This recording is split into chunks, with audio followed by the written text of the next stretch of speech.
नमस्कार मैत्रिणींनो, आजची आपली रेसिपी आहे नाचणीची भाकरी।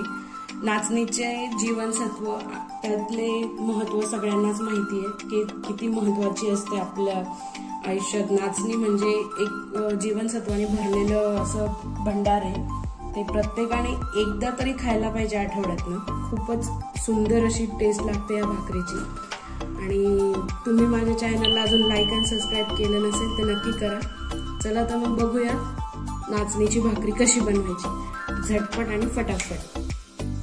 आजची आपली रेसिपी आहे नाचणीच्या पिठाची पोळी किंवा तुम्ही भाकरी म्हणू शकता।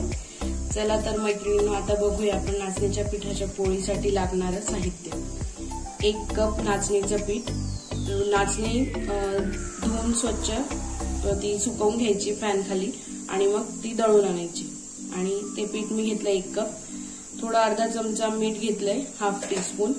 आणि हा छोटा पेला म्हणजे अर्धा कप पाणी आहे हे आपल्याला नाचणीच्या पिठाच्या उकड करण्यासाठी लागणार आहे। चला तर मग बघूया आपण आता नाचणीच्या पिठाची उकड कशी करायची। मी एका पातेल्यात आता हे पाणी ओतून घेणार आहे। हे अर्धाच कप पाणी आहे, 1 कप पिठाला अर्धा कप पाणी पुरेसं होईल। त्यानंतर आपण त्याच्यात मीठ टाकणार आहे। त्याला चांगली उकळ येऊ द्यायची आहे आणि ते उकळल्यानंतर आपण उकड करून घेऊ। आता पाण्याला उकळ फुटली आहे, आपण हे पीठ उकड घेण्यासाठी त्याच्यात ऍड करू।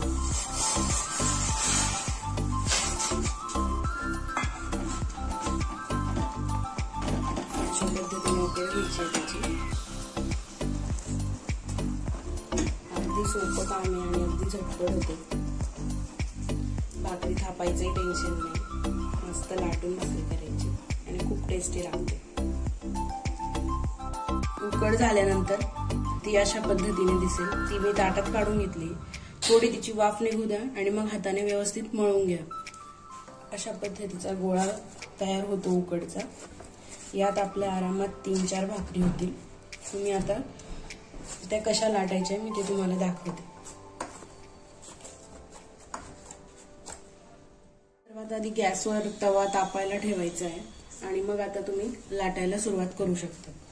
हा असला गोळा तयार करून घ्यायचा। जर तुम्हाला खूप कडक वाटत असेल तर थोडं तुम्ही पाण्याचा हातही त्याला लावू शकता, पण खूप पातळ असलं तर ते पोळपाटाला चिपकतं। म्हणून अशा पद्धतीने एक गोळा बनवा त्याचा, छोटा बॉल साईजचा। आता कोरडा पिठात मिक्स करायचा आणि लाटून घ्यायचा पोळीसारखं।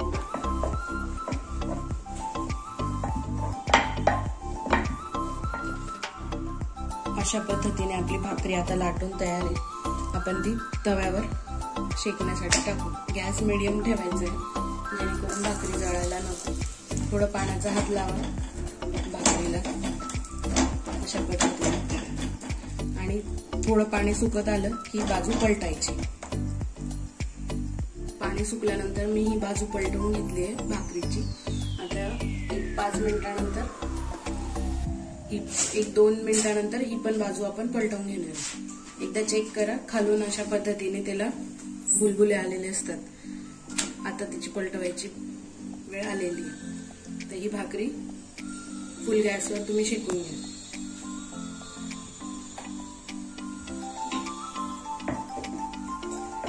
अशा पद्धतीने ती फुलत जाते आणि पूर्ण फुलते।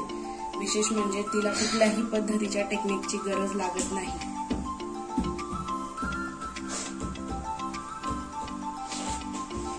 आता आपली भाकरी पूर्ण तयार।